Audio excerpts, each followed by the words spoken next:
पुढचा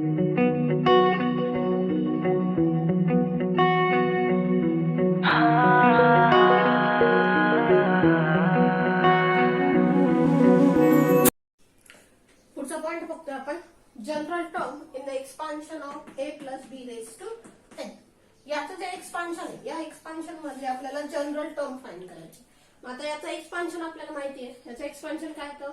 a plus B raise to n equal to nc0 a raise to n b raise to 0 plus nc1 a raise to n minus 1 b raise to 1 plus nc2 a raise to n minus 2 b raise to 2 plus so on up to this is your last term ncn a raise to 0 b raise to n. आता याचा घातांक n आहे, त्यामुळे या total terms किती असतात? तर n plus 1 terms असतात. मग या n प्लस 1 टर्म्स मधली जनरल टर्म आपल्याला फाइंड करायची. म्हणजे कसं आलं बघा, जर या टर्मला आपण t1 म्हटलं, या टर्मला t2 म्हटलं, या टर्मला t3 म्हटलं, तर ही आपली झाली tn टर्म. बघा कसं होईल. t1 झाला आपला nc0 a raise to n b raise to 0. t2 झाला nc1 a raise to n minus 1 into b raise to 1. t3 काय होईल? nc2 a raise to n minus 2 b square. t4 असेल nc3 a raise to n minus 3 b raise to 3. या पर्यंत गेलो आपण, तर tn पर्यंत गेलो. मग tn काय झालं? ncn a raise to 0 b raise to n. या टोटल आपण टर्म्स किती झाले या? तर टोटल आपल्या टर्म्स झाल्या n प्लस 1 टर्म्स आहेत ह्या. मग हे tn प्लस 1, सॉरी इथं tn प्लस 1 म्हणूयात आपण. मग कसं होईल बघा. मग आपल्याला एक जनरल टर्म काढायची आहे tr. मग आता tr टर्म काय असेल? सिक्वेन्स मध्ये आपण बघितलंय t1 t2 t3 t4 tr कशी असेल बघा. 1 असेल तेव्हा इथं 0 झालं, 2 असेल तेव्हा 1 झाले, 3 असेल तेव्हा 2 झाले. म्हणजे इथं आलं nc r मायनस 1, एक नी कमी. a रेज टू काय होईल बघा, घातांक a चा 2 असेल तर n मायनस 1 झाला, r असेल तर n मधून r मायनस 1 झालाय, आणि b raise to r minus 1 झाला. मग tr प्लस 1 काय असेल बघा. tr प्लस 1 झाला ncr a raise to n minus r b raise to r. आणि ही जी टर्म आहे आपली, याला आपण म्हणणार आहे जनरल टर्म. ही झाली आपली general term of this expansion. tr plus 1 ncr a raise to n minus r b raise to r. किती नंबरची टर्म आहे ही? तर r प्लस 1 टर्म आहे. टोटल या n प्लस 1 टर्म्स आहेत, त्यातली ती r प्लस 1 टर्म आहे. किती आहे? ncr a raise to n minus r b raise to r. t1 काढायचं असेल, t1 काढायचं असेल तर हे लिहिणार आपण. मग t1 असेल तर r किती होईल बघा? 0 होईल. होईल का 0 बघा? r ची किंमत 0 होईल इथं, होईल ना. पुन्हा t2 काढायचं असेल तर r किती झाला? 1 झाला. म्हणजे जेवढ्या नंबरची टर्म काढायची तुमच्या r ची किंमत त्याच्यापेक्षा एकवी कमी असणार आहे. तुम्हाला t5 काढायचं असेल तर r किती असेल? 4 असेल. t10 असेल तर r किती असेल? 9 असेल. कारण हे काय? तर r प्लस 1 आहे ते. आता बघा, या एक्सपान्शन मध्ये टोटल n टर्म्स आहेत.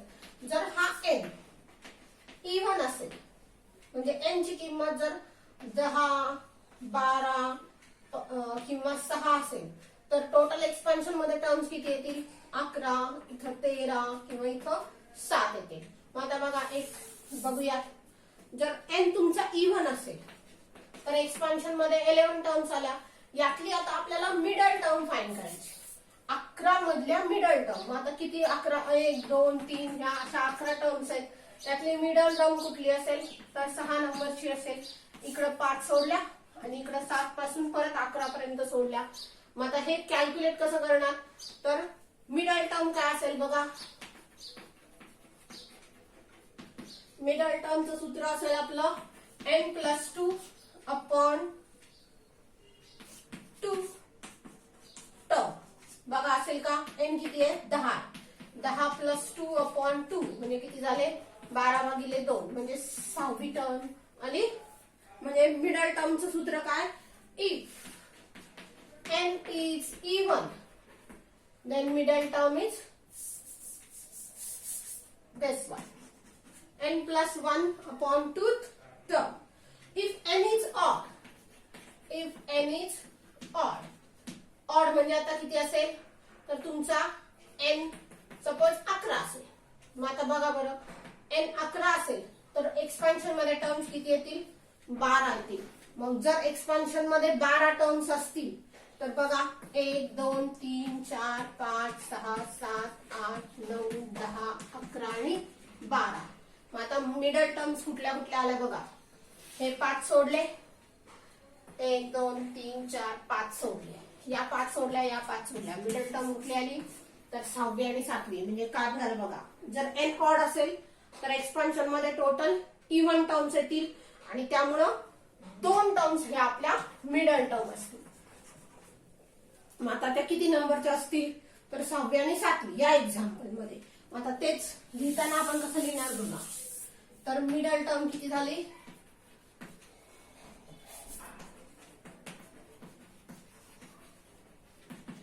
Middle term equal to n plus 1 upon 2th term. आणि दुसरी आली ही 6 नंबरची टर्म येईल बघा आताच्या एक्झाम्पल मध्ये, n plus 3 upon 2 टर्म.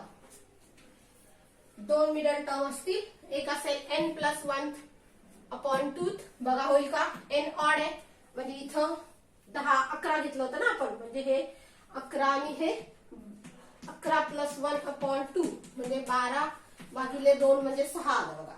आणि हे किती येईल, 11 अधिक 3 भागिले 2 म्हणजे हे 14/2 म्हणजे 7 आलं. आपण ह्या 2 टर्म मिडल टर्म काढल्या होत्या.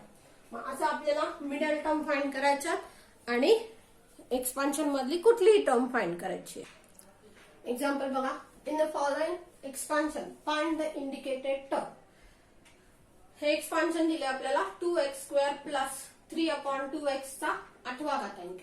आता n 8 आहे म्हणजे एक्सपान्शन मध्ये टोटल टर्म्स किती असतील, तर 9 टर्म्स असतील. मग या 9 टर्म मधली आपल्याला कुठली फाइंड करायची, तर तिसरी टर्म फाइंड करायची. म्हणजे आपल्याला t3 फाइंड करायचा. मग r plus 1 3 आहे म्हणजे r किती झाला, तर 2 झाला. कळतं ना, तिसरी टर्म फाइंड करायची आहे म्हणजे r plus 1 हा 3 झालाय, त्यामुळे r किती होणार आहे, 2 होणार आहे. मग आता आपण कसं लिहिणार बघा, here a equal to 2x², b equal to 3/2x. पुन्हा n किती आला, तर 8 आला. आपल्याला किती नंबरची टर्म फाइंड करायची आहे, तर 3rd नंबरची टर्म फाइंड करायची आहे. So for t3 r plus 1 किती झाला, 3 झाला. therefore r किती झाला, 2 झाला. मग आता आपण डायरेक्ट फाइंड करूयात. सो t r plus 1 किती असेल, NCR a⁻n - r b⁻r. आता आपल्याला काढायचं आहे t3. n किती आहे, a. c3 किती आला, 2. NCR म्हणजे 8c2 आलं.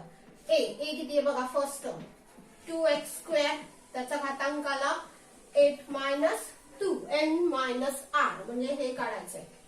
आणि b किती आहे, 3/2x, त्याचा घातांक किती असेल, तर 2 असेल.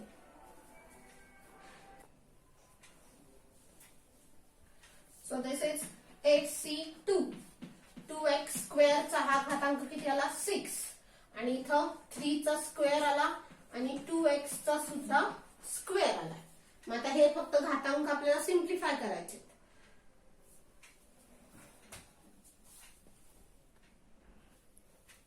सो 8c2 कसं कॅल्क्युलेट होईल बघा, t3 काढतोय आपण. 8 factorial upon 2 factorial into 6 factorial. पुन्हा हा 2चा 6वा होणार आहे. 2चा 6वा किती झाला, 64 झाला. आणि इथं x² आहे, पुन्हा त्याचा स्क्वेअर म्हणजे a⁻m⁻n हे साईडून 12 होईल म्हणजे x⁻12 झाला. 3चा दुसरा किती होईल 9 होईल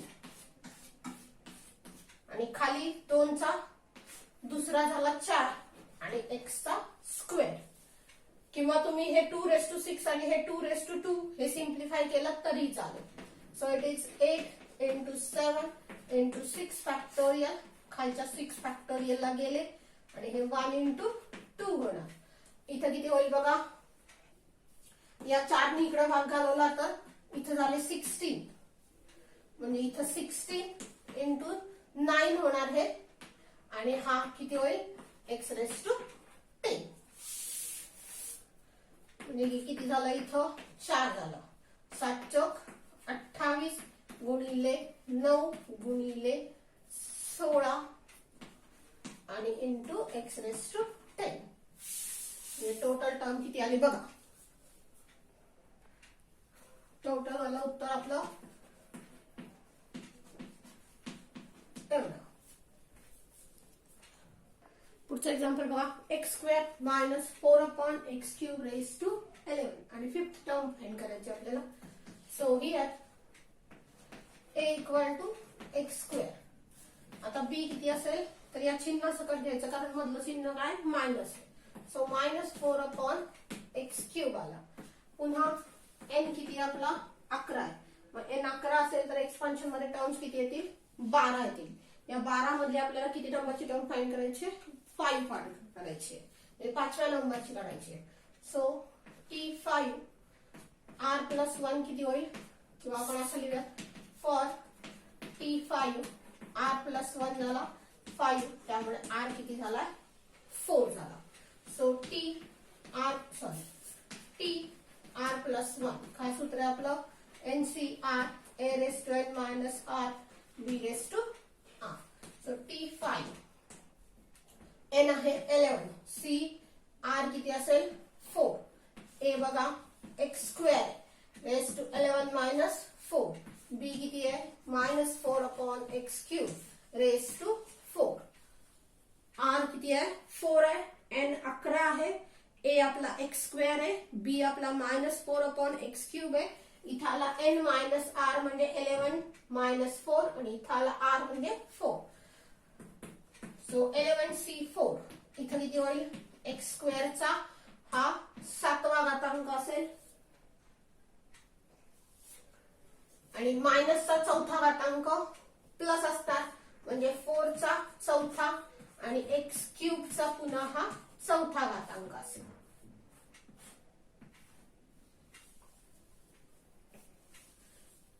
हे थोडंसं आपल्याला सिम्प्लिफाय करावं लागेल. So t5 11 factorial upon 4 factorial into 7 factorial into हे x चा 14वा घातांक झाला बघा आणि हा 4 चा 4था भागिले हे किती आले तर x चा 12वा 4 त्रिक 12 झाले हे x चा 12 घातांक आला. So it is 11 into 10 into 9 into 8 into 7 factorial. खालच्या 7 factorial ला गेला 1 into 2 into 3 into 4 किती होईल बघा.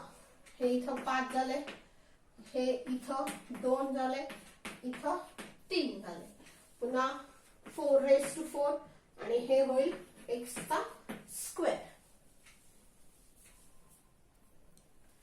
किती होईल बघा 11 5 3 आणि 2 5 3 15 15 2 30 30 म्हणजे 11 11 त्रिक 33 म्हणजे हे 330 झाले गुणिले हे 4 चौक 16 16 चौक 64 64 चौक 256 x चा स्क्वेअर म्हणजे या दोघांचा गुणाकार आता करायचा आपल्याला. तो गुणाकार किती होईल बघा 330 आणि 256 चा गुणाकार झाला 84 480 आणि x चा स्क्वेअर. ही किती नंबरची टर्म आली आपली तर एक्सपान्शन मधली 5व्या नंबरची टर्म आली. प्रश्न समजून घ्या आधी. In the following expansion find the indicated coefficients. आता एक्झाम्पल काय दिलंय x³ इन x² + 3√2x⁻9. आता हे याचं एक्सपान्शन करायचं आहे. मग आता याचं जर एक्सपान्शन केलं तर n 9 आहे म्हणजे एक्सपान्शन मध्ये टोटल टर्म्स किती असतील तर 10 टर्म्स असतील. आता एक्सपान्शन केल्यावर आपण बघितलं की इथं x आहे म्हणजे कधी कधी एक्सचा घातांक सपोज फॉर एक्झाम्पल आपण कॅल्क्युलेट करतो एक्सचा घातांकाला सपोज कधी कधी 5वा, मग त्याच्यावेळेस कोएफिशियंट सपोज 15 असेल. पुन्हा एखादी टर्म असेल 660 x⁴ असं. या अशा आपल्या टर्म्स असतात. काही काही आपला एक छेद खाली पण जातो, म्हणजे एखादी टर्म अशी पण असेल 111 भागिले x⁻². मग एक्सपान्शन मध्ये ह्या अशा काही टर्म्स असतील. तर आपल्याला फाइंड काय करायचंय, तर find the coefficient of x³. Find the indicated coefficient. मग x³ चं कोएफिशियंट फाइंड करायचं. म्हणजे या एक्सपान्शन मध्ये कुठेतरी एक टर्म अशी आहे की त्याच्यामध्ये x³ येते आणि आपल्याला त्याचा कोएफिशियंट फाइंड करायचा आहे. म्हणजे इथं x⁵ चं कोएफिशियंट काय आहे, 15 आहे. x⁴ चं कोएफिशियंट काय आहे, 660 आहे. तसं याचं एक्सपान्शन जर केलं तर त्या एक्सपान्शन मध्ये एक टर्म x³ ची येते आणि त्याचा कोएफिशियंट फाइंड करायचा आपल्याला. आणि त्याच्यासाठी आपल्याला जनरल टर्मचा वापर करायचा. So here a = x², b = 3√2/x. n किती आहे, तर 9 आहे. नाव tr+1 ncr a⁻n−r b⁻r. आता यातलं आपल्याला काय काय माहितीये, a माहितीये, b माहितीये, बरोबर, आणि n माहितीये. जे माहितीये ते लिहून टाकूयात. n आहे 9, cr का माहित नाही आपल्याला, किती नंबरची टर्म आहे ही, हे आपल्याला काय माहित नाही. ती कुठली तरी एखादी टर्म असेल, त्यामुळे हे आपण तसंच ठेवणार. त्यामुळे r पण आपल्याला माहित नाहीये. मग 9cr, a किती आहे, x², त्याचा घातांक किती झाला, तर 9-r. b किती आहे, 3√2/x, त्याचा घातांक झाला r. मग हे सगळं फक्त सिम्प्लिफाय करायचं की त्याच्यामध्ये r येणार आहे. सो 9cr तसंच ठेवूयात, कारण हे आपल्याला सिम्प्लिफाय करताच येणार नाही. आता इथं x चा घातांक किती होईल बघा, या दोघांचा गुणाकार करायला लागेल. म्हणजे x चा घातांकाला 18-2r, बरोबर आहे ना. 18-2r आला. पुन्हा 3√2 चा घातांकाला r आणि खाली x चा घातांकाला r. अंशाचा आणि छेदाचा सेपरेट केला. आता व्हेरिएबल कोण कोण आहे, हा x आणि हा x व्हेरिएबल आहे, आणि नंबर्स हे आणि हे. मग हे नंबर एकत्र करूयात आधी आपण. म्हणजे किती आलं बघा, 9cr आणि 3√2r. आता कॉन्स्टंट काय काय राहिले, तर इथं व्हेरिएबल काय राहिलं, हे आणि हे. आता हे पण एकत्र करता येईल. हा x⁻r वरतीच आहे, म्हणजे कसं होईल बघा, तर x⁻2r आणि x⁻r होईल. ते x⁻r हा जर वरती घेतला तर हे x⁻r होईल. आणि हे कंबाईन करता येईल आपल्याला. कसं कंबाईन करता येईल बघा, तर tr+1 9cr 3√2r आणि x⁻, गुणाकार आहे हा, पाया समान आहे, घातांकांची बेरीज किती होईल, 18-3r होईल. आता आपण काय समजूयात, तर हा आपला नंबर येणार आहे कॉन्स्टंट, आणि आपण समजायचं की हे x⁻³ आहे. मग हे जर x⁻³ असेल तर 18-3r म्हणजे x³ झाला. म्हणजे आपण म्हणताना कसं म्हणणार बघा, you got the coefficient of x⁻³.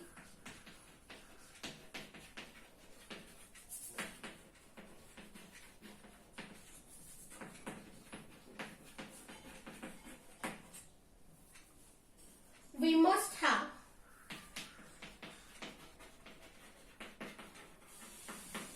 18-3r = 3. आपण काय कन्सिडर केलं, तर हे जे मिळालं हे आपल्याला काय मिळालं, सम कॉन्स्टंट इंटू x⁻³ आहे. Means this is the term in x⁻³. मग x⁻³ असेल तर आपल्याला त्या x⁻³ चा कोएफिशियंट काढायचा असेल तर हा जो इंडेक्स आहे हा इंडेक्स सेम असेल. म्हणजे 18-3r = 3 झालं. म्हणजेच 3r = किती होईल बघा, तर हे 18-3 म्हणजे हे 15 झाले. म्हणजेच किती होईल, तर r = झालं 5. मग r ची किंमत जर आपल्याला कळली तर आपल्याला सगळं काढता येईल बघा. r ची किंमत कळली म्हणजे हे x⁻³ आहे, म्हणजे हा x³ चा कोएफिशियंट आहे. मग आपल्याला तेच फाइंड करायचं आहे. म्हणजे आपण खाली कसं म्हणणार, coefficient of x cube. So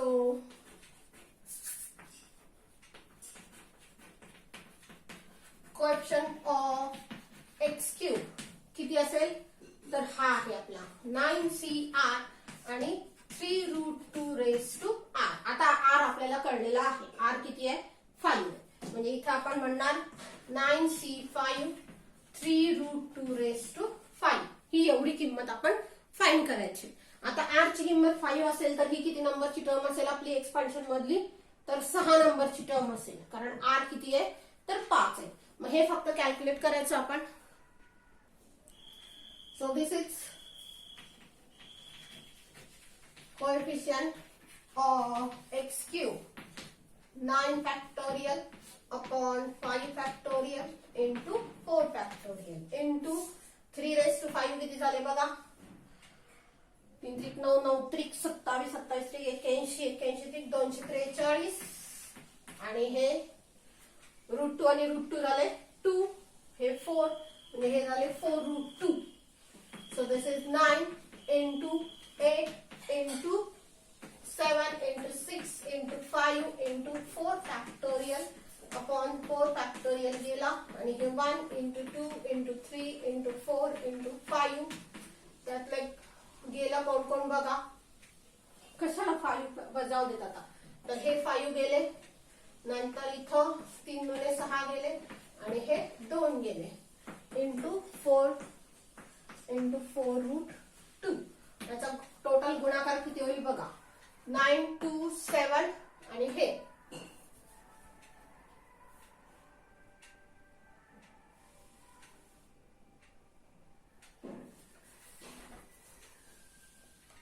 बघा 9 2 7 into 4 243 into 4√2. तर याचा टोटल गुणाकार झाला 122 200 472 122 472 √2.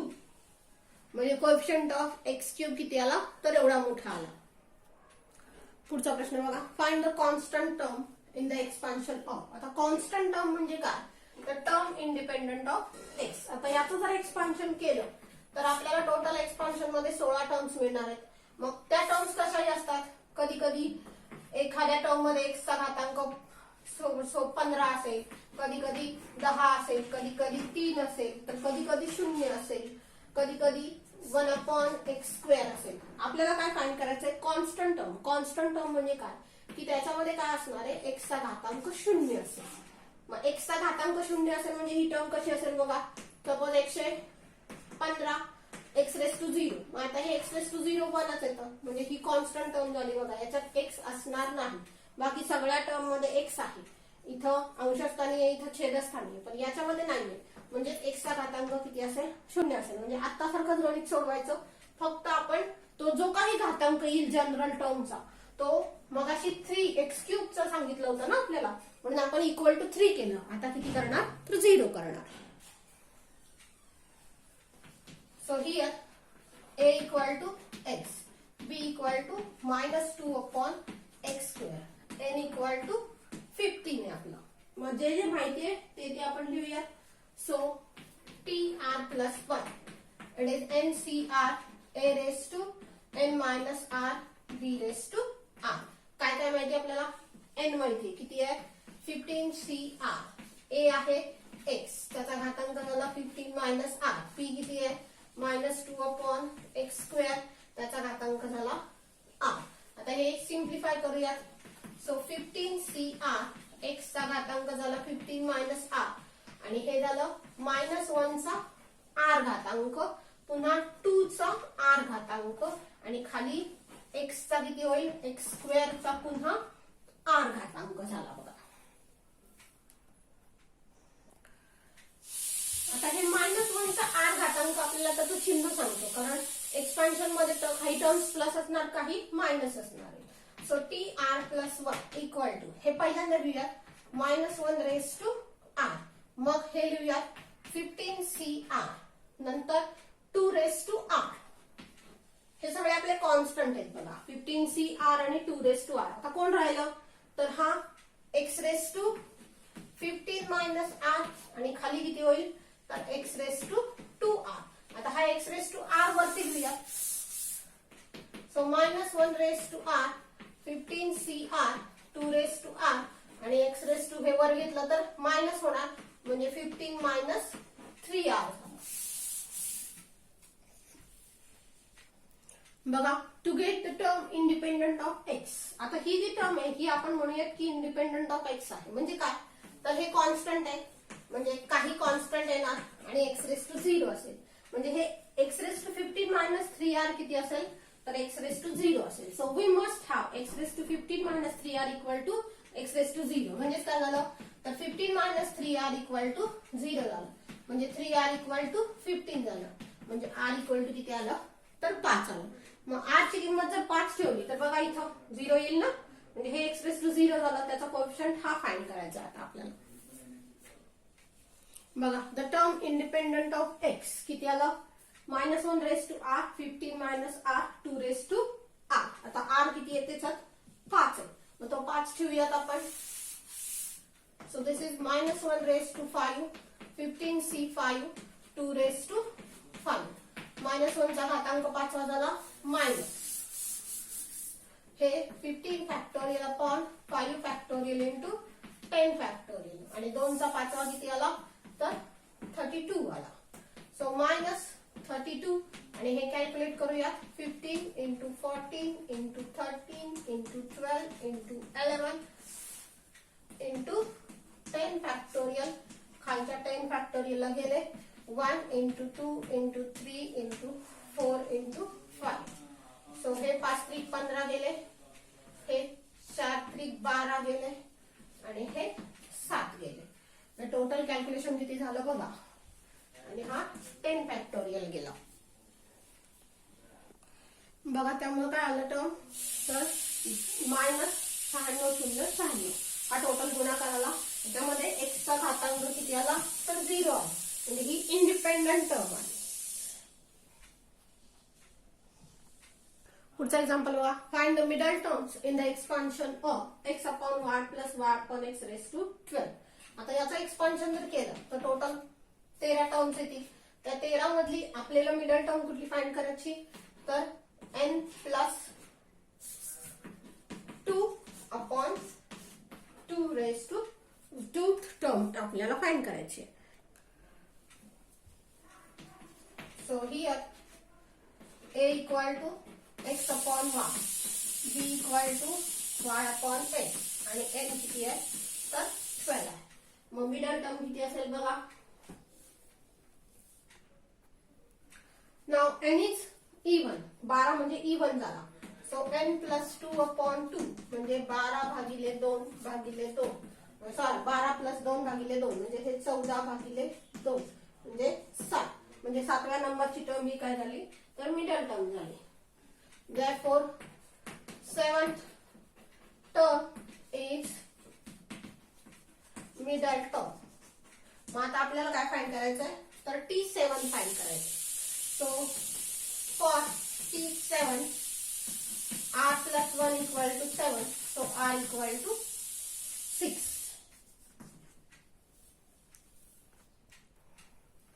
So TR plus 1 equal to NCR a raised to r b raised a raised to n minus r b raised to r. T7 म्हणजे किती होईल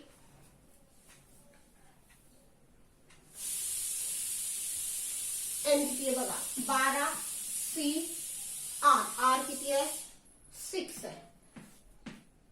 x upon y raised to 12 minus 6 आणि y upon x raised to 6. So T7 12c6 हे काय झालं बघा x upon y raised to 6 आणि y upon x raised to 6 झालं. So 12c6 हे झालं x raised to 6 y raised to 6 हे झालं y raised to 6 x raised to 6. हे कॅन्सल होतंय बघा. फक्त याच पर्टिक्युलर एक्झाम्पल मध्ये असं होतंय. सगळ्या एक्झाम्पल मध्ये असं होणार नाही. x आणि y शिल्लक राहणार आहे.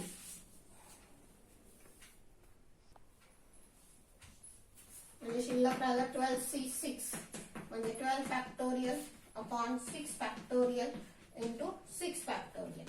So 12 into 11 into 10 into 9 into 8 into 7 into 6 factorial. खालच्या 6 factorial ला गेले आणि हा 1 into 2 into 3 into 4 into 5 into 6. आता हे कुठे जातील बघा. हे साइडने 12 गेले, पुन्हा हे 4 दुने 8 गेले, हे 5 दुने 10 गेले, नंतर हे 3 त्रिक 9 गेले म्हणजे 11 into 2 into 3 into 2 into 7.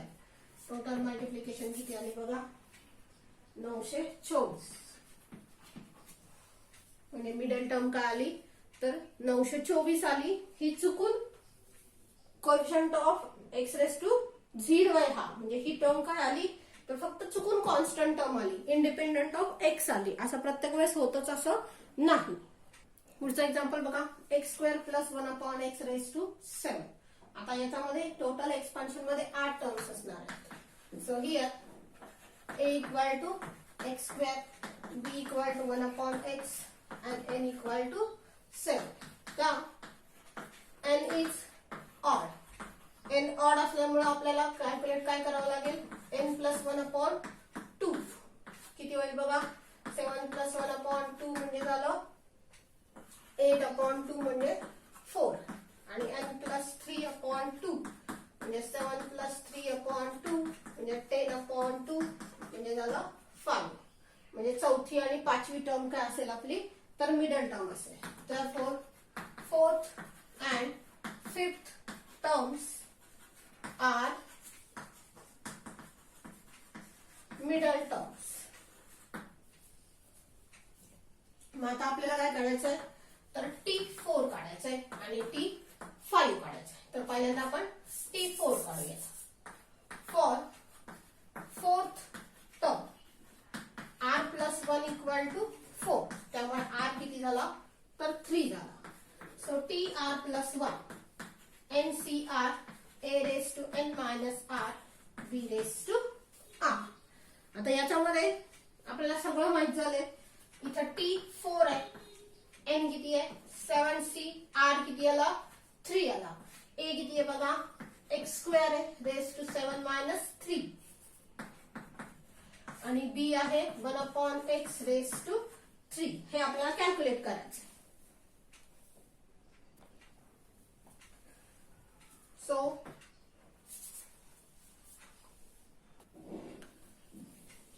This is 7c3 x square चा किती घातांक आला 4 आणि हा 1 अपॉन एक्स क्यूब झाला. हे किती होईल बघा 4 गुणे 8 झालं.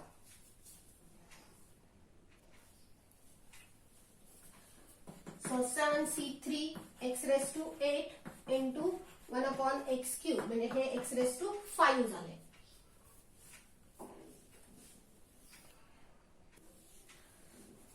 इथं लिहूयात आपण T5. तुम्ही खाली लिहा T4 काढतोय, मला जागा नाही म्हणून मी इकडे लिहिते 7c3 x रेस टू 5. आता हा 7c3 काढूया. 7 factorial upon 3 factorial into 4 factorial into x raise to 5. किती होईल बघा 7 इंटू 6 इंटू 5 इंटू 4 फॅक्टोरियल गेला खाली 4 फॅक्टोरियल ला आणि हे 1 इंटू 2 इंटू 3 हे 6 गेले बघा. म्हणजे हे 7 35 x रेस टू 5 आले. म्हणजे चौथ्या नंबरची टर्म काय आली तर 35 x रेस टू 5 आली. आता असंच T5 काढायचं आहे. So for the fifth term r plus 1 equal to किती झालं 5 झालं. म्हणजे r किती झाला आता 4 झाला. जसं इथून खाली सोडवलं T4 काढला तसा T5 काढायचा. So for the fifth term r plus 1 झाला 5 त्यामुळे r झाला 4. Now tr plus 1 it is ncr a raise to n minus r b raise to r. आता T5 काढायचा आहे. 7c4 होणार. ncr म्हणजे n7 आहे c4 आणि x स्क्वेअर चा 7 मायनस 4 1 अपॉन x चा चौथा घात. सो 7c4 एक्स स्क्वेअरचा हा किती झाला तिसरा 1/x⁴. आता हे जे मगाशी आपण 7c3 नंतर कॅल्क्युलेट केलं ते तुम्ही इथेही केलं तरी चालतं. म्हणजे डायरेक्ट आपण करूयात 7 factorial upon 4 factorial into 3 factorial. हे किती होईल x⁶ इंटू 1/x⁴ झाले. So this is 7 into 6 into 5 into हा 4 फॅक्टोरियल खालचा 4 फॅक्टोरियल गेला. हे 1 into 2 into 3 हे इथं गेले. इथं किती राहिलं x² राहिलं. म्हणजे हे पुन्हा किती आलं तर सेम तेवढंच आलं 7×5 = 35 x². म्हणजे चौथ्या नंबरची टर्म पण तीच आली आणि पाचव्या नंबरची टर्म चौथ्या नंबरची टर्म आली 35x⁵ आणि पाचव्या नंबरची टर्म आली 35x⁵. कॉन्स्टंट सेम आला, x चा घातांक वेगवेगळा येतोय.